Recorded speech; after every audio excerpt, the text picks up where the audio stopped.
नमस्कार. संपूर्ण समृद्धीमध्ये आपलं स्वागत आहे. आपलं स्वागत आहे.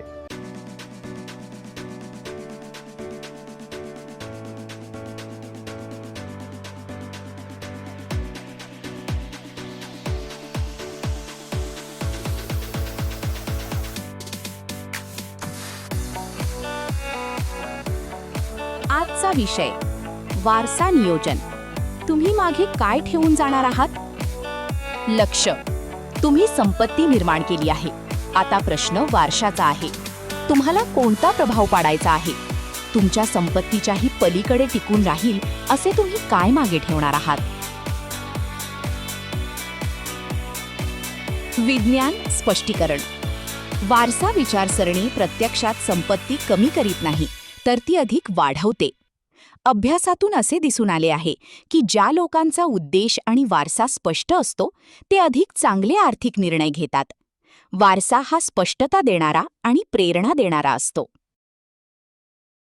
लक्षात असू द्या की वारसा म्हणजे केवळ पैसा नव्हे, तर तो प्रभाव, मूल्ये, कुटुंब आणि तुम्ही घडवलेला बदल असतो.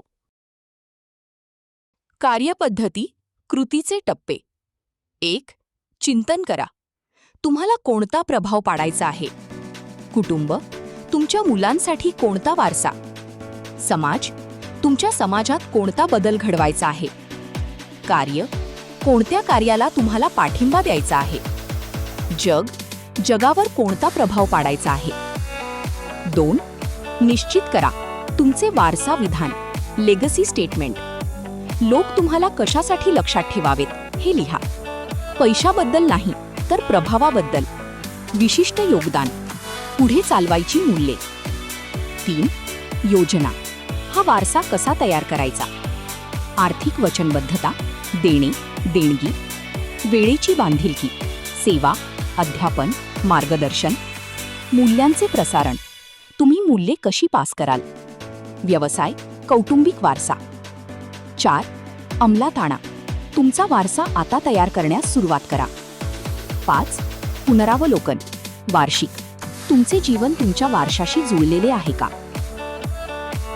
वारसाचे पर्याय.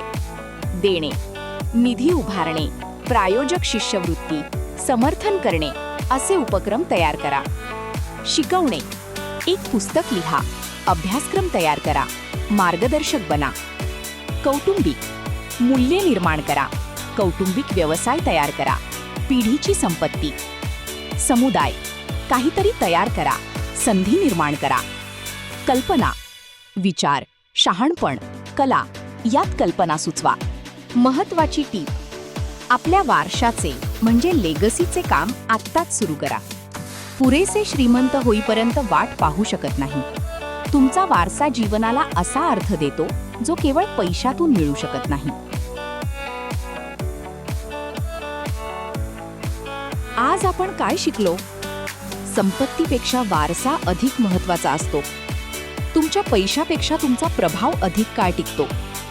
उद्देशामुळेच प्रेरणा मिळते. तुमची कथा इतरांचे आयुष्य बदलू शकते.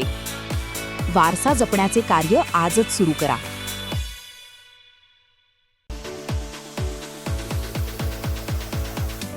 धन्यवाद. शुभेच्छा. शुभम भवतु. शुभम भवतु.